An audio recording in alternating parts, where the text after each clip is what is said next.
महायुतीमध्ये तिसरा भिडू घेतल्यामुळे लोकसभेला हरलो अशा शब्दात भाजपचे नेते सुरेश धस यांनी अजित पवारांवर निशाणा साधलाय।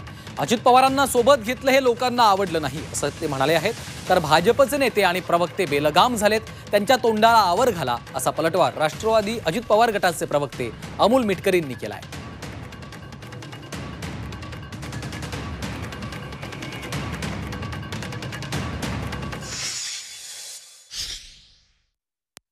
आमचं जे काल परवा पराभव झालेला आहे ना, त्याच्यामध्ये म्हणजे कालच्या लोकसभेमध्ये सर्वाधिक मोठं कारण हे तिसरा भिडू आम्ही जे एकत्र घेतला ना, त्याचं हे सगळ्यात मोठं कारण आहे पराभवाचं। कारण ते लोकांना आवडलं नाही। लोकांमध्ये त्याच्याबद्दलचा खूप चांगला म्हणजे मेसेज जो आहे तो रॉंग गेला।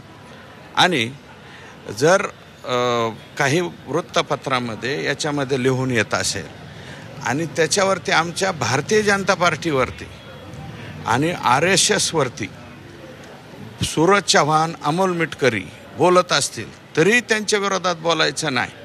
आणि त्याच्यावरती जर दरेकर बोलत असतील तर दरेकर काय बेलगाम झाले का? आता मी सुद्धा बोलतो। मला अद्याप नोटीस प्राप्त झाली नाही, कारण मी अधिवेशनाच्या निमित्तानं मुंबईला आहे। त्या नोटीसची मी अधिकृत माहिती घेतो आणि माझ्या अंदाजाप्रमाणे असं असेल की वक्त्यांनी महायुतीचा प्रोटोकॉल पाळला पाहिजे। आपल्या विधानांनी आपलं महायुती अडचणीत येणार नाही अशा पद्धतीचं ते असावं असा माझा अंदाज आहे।